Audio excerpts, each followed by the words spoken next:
Hey guys, Courteaud here. Welcome to this month's property market update for Pukekohe. I'm going to sound like a broken record saying this again, but this month the property market here is still very slow.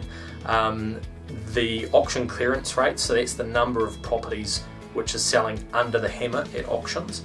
There's data to show that perhaps as low as 20 or 30% of properties are selling under the hammer at auctions at the moment.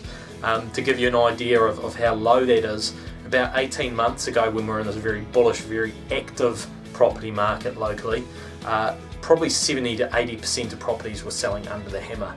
So now there's only 20 to 30%. Of course, some of those do go on to sell afterwards in negotiations or in a post-auction marketing campaign, but the number selling under the hammer is very, very low. And there are an astonishing amount of properties as well that are actually attracting no bidders at auction. So quite a slow property market here.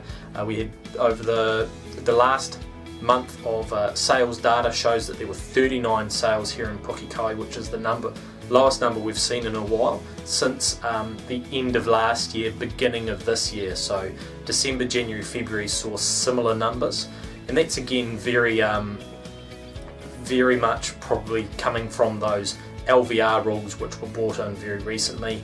Those were brought in at a similar time last year and had this dampening effect on the property market before the property market picked back up in February, March of this year. So we're seeing a bit of a lull at the moment in the amount of activity.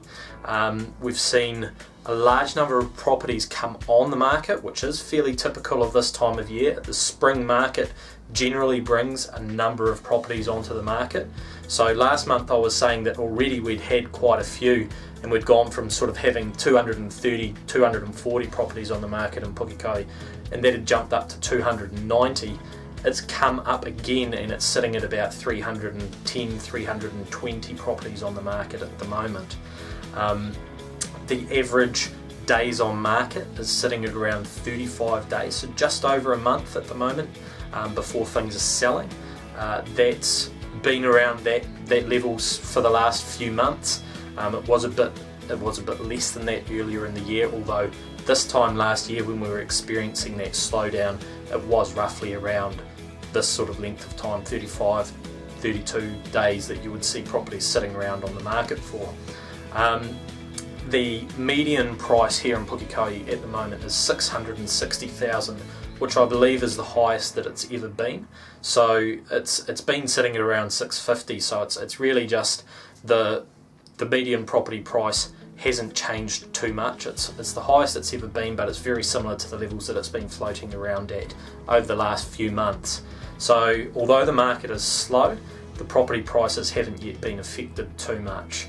So what we saw last year is, earlier this year, is that the property market picked back up in sort of February and March, and we are anticipating that will be the same in this coming year.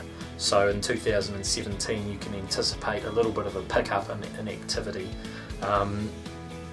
The other things I guess that are in the media at the moment, the Auckland Unitary Plan is operative now in part, so there are parts of the unitary plan which are still under appeal, and those are noted in the unitary plan in the part that is operative now, although a large chunk of it is operative. Another thing I guess that's on the horizon, the banks have just started putting up their long-term interest rates on mortgages. So these are your 2-year plus fixed interest rates have started to drift upwards. So banks seem to be factoring in rising interest rates. That will definitely be interesting to see what comes about from that. If they do start to rise, what sort of effect that might have on the property market. That's everything that I wanted to go over this month, so thank you very much for watching. I'll see you all again next month. Cheers, bye.